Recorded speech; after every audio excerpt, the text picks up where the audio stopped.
हम लोग mouth cavity पढ़ रहे थे, पाचन तंत्र चल रहा है।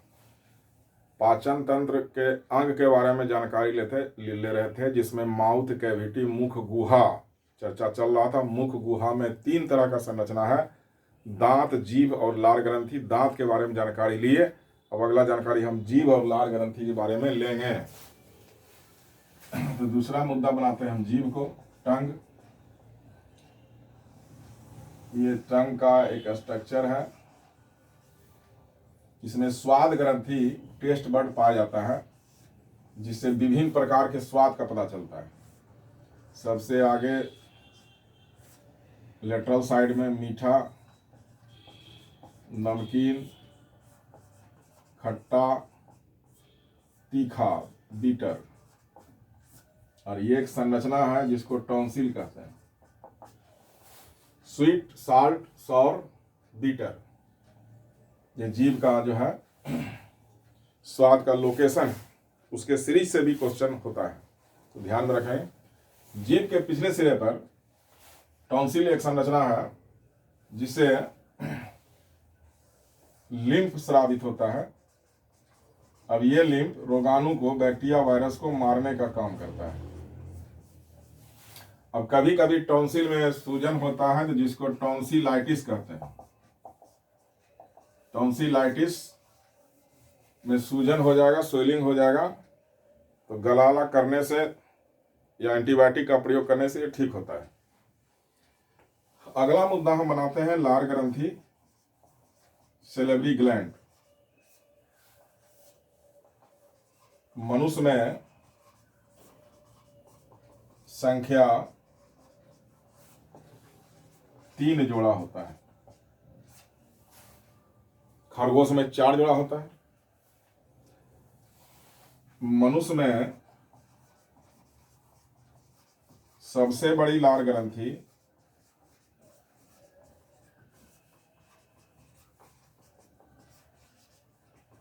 पैरोटिड लार ग्रंथि। पैरोटिड जो है लार्जेस्ट है, 3 जोड़ा है टोटल। पैरोटिड लार्जेस्ट है। पैरोटिड लार ग्रंथि में वायरस के कारण जो है एक इन्फेक्शन होगा, संक्रमण होगा, तो बीमारी होगा, उसको मम्स बोलते हैं। मम्स का हिंदी वर्ड है गलसुआ। गलसुआ रोग का कारण पूछेगा तो वायरस हो जाएगा। गाल में, बच्चे में होता है, सूजन आता है, गाल में स्वेलिंग होता है, एंटीबायोटिक के प्रयोग से ये ठीक होता है। सबसे बड़ी लार ग्रंथि है, मनुष्य में 3 जोड़ा है। कोई भी ग्रंथि है तो कोई पदार्थ निकालता है, स्रावित करता है। तो लार ग्रंथि का संख्या 3 जोड़ा है, लेकिन ये मांसाहारी जो कंप्लीट जंतु होंगे उसमें लार ग्रंथि नहीं पाया जाएगा, आगे क्लियर करेंगे। तो कोई भी ग्रंथि है तो कुछ पदार्थ निकलेगा, तो लार ग्रंथि से भी कुछ निकलेगा।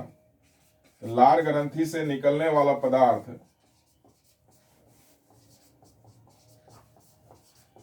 को सेलाइवा कहते हैं। सेलाइवा, अब कितना निकलेगा, क्या पीएच मान होगा इसका, तो सेलाइवा की मात्रा 1.5 से 2 लीटर प्रतिदिन, 24 घंटा का रिकॉर्ड है ये। पीएच मान 6.8 से लेकर 7.3। अम्लीय, क्षारीय दोनों शो कर रहा है। ग्रंथि के अंदर अम्लीय, बाहर क्षारीय। सिंगल चॉइस में अम्लीय क्षारीय यदि करके आंसर होता है तब ये ज्यादा ऑप्शन होता है अम्लीय। अब सेलाइवा में रहता क्या है, तो इसमें निम्न पदार्थ होते हैं। क्या क्या रहेगा, तो सर्वाधिक वाटर होगा 99%। म्यूसिन प्रोटीन होगा, जिसको स्लिपरी प्रोटीन कहते हैं। यह प्रोटीन भोजन को निगलने में मदद करता है। उसके बाद टाइलिन एंजाइम होगा। ड्रग्स वगैरह खाएंगे, एंटीबायोटिक, तो लार ग्रंथि से उसका स्राव होता है, बाद में ये मुंह में स्वाद उसका आता है। म्यूसिन जो है भोजन को निगलने में मदद करता है। तो अब ये टाइलिन एंजाइम जो है, यही मेन चीज है लाल ग्रंथि में। तो टाइलिन का काम क्या है, ये स्टार्च का पाचन करेगा। यहां पर एक स्टेटमेंट बना लें, टाइलिन स्टार्च का पाचन करता है। एक रिएक्शन ले लेंगे हम लोग, टाइलिन प्लस स्टार्च बन जाएगा माल्टोज।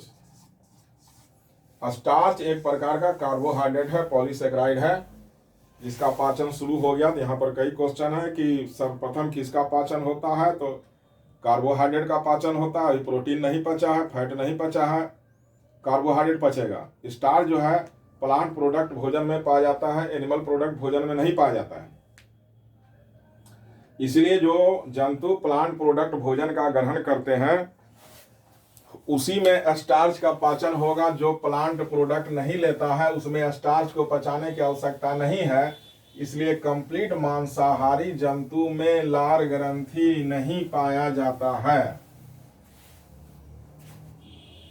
एक स्टेटमेंट यहां ले लें कि पूर्णतः कंप्लीट मांसाहारी जंतुओं में लार ग्रंथि अनुपस्थित रहता है। अब कहेगा कि सांप में कितना लार ग्रंथि है, तो एब्सेंट है। शेर में कितना है, तो एब्सेंट है। मेढक में कितना है, तो एब्सेंट है। इसलिए ये कंप्लीट मांसाहारी है। तो पाया जाएगा किसमें, जो शाकाहारी है या सर्वाहारी है। सर्वाहारी शाकाहारी मांसाहारी दोनों भोजन करता है, और शाकाहारी जो है केवल प्लांट प्रोडक्ट लेता है। स्टार्च का पाचन के लिए लार ग्रंथि का होना जरूरी है, इसलिए जंतु का एडेप्टेशन भी उसी तरह का है। अब स्टार्च टूटता है, बदल जाता है माल्टोज में। माल्टोज का स्वाद हल्का मीठा होता है। अब माल्टोज के बारे में जानकारी लें कि रोटी जब पकता है तो उसका कलर भूरा हो जाएगा, ब्रेड का कलर भूरा हो जाएगा। माल्टोज जो है स्टार्च टूटने के बाद माल्टोज में कन्वर्सन होता है, भूरा होता है। अब माल्टोज कन्वर्सन हम ब्रेड जो बनाते हैं तो उसमें फर्मेंटेशन प्रक्रिया अपनाते हैं, जिसमें फंगस इन्फेक्शन होता है आटा में, और वो डायस्टेज नामक एंजाइम निकालता है, और वो डायस्टेज जो है स्टार्च को तोड़कर माल्टोज में बदलता है। इसलिए पाव रोटी या ब्रेड जो होता है वो सुपाच्य होता है, कारण कि एक स्टेप डायजेशन हो गया। अब स्टार्च एक कार्बोहाइड्रेट है, तो एक क्वेश्चन यहां ले लेते हैं कि कार्बोहाइड्रेट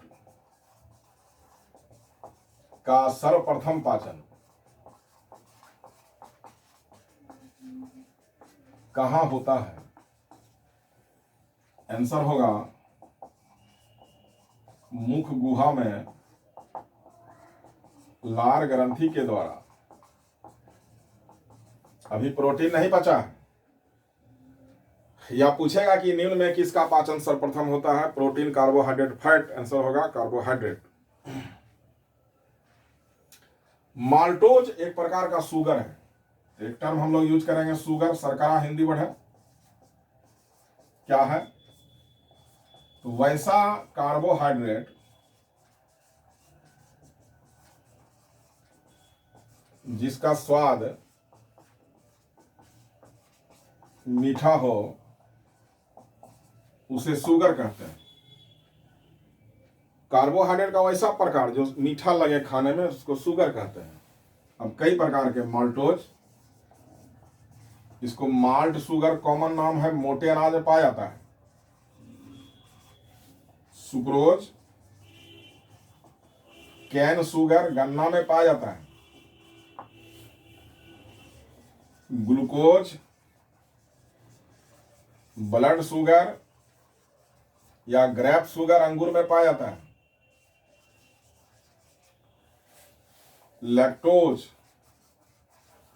को मिल्क शुगर कहते हैं, दूध में पाया जाता है।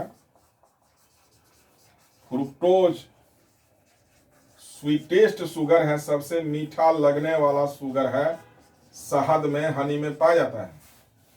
अब एक रसायन है अस्पार्टेम, ये फॉल्स शुगर है। इसका स्वाद मीठा तो है लेकिन ये कार्बोहाइड्रेट नहीं है, मधुरक के रूप में मधुमेह का रोगी जो शुगर फ्री होता है, मीठा लगेगा लेकिन वो एनर्जी नहीं होता है इसमें। विभिन्न प्रकार के शुगर का जानकारी हम लोग लिए, लार ग्रंथि पढ़ रहे हैं। मुख गुहा में 3 संरचना हम लोग देखें, दांत, जीभ और लार ग्रंथि। मुख गुहा के बाद गला के पास जो फायरिंग्स स्पेस है, गला के पास 2 पाइप लगा हुआ है, एक फूड पाइप जाता है, एक जो है विंड पाइप जाता है। तो अब भोजन फूड पाइप में प्रवेश करेगा। तो अगला संरचना जो है अमाशय के लिए हम लोग अगले क्लास में स्टेप बनाएंगे। आज तक यही रहेगा, आप इसको देखिएगा, जो क्वेश्चन है इससे संबंधित उसको बनाइएगा। नेक्स्ट क्लास जारी रहेगा। जय हिंद।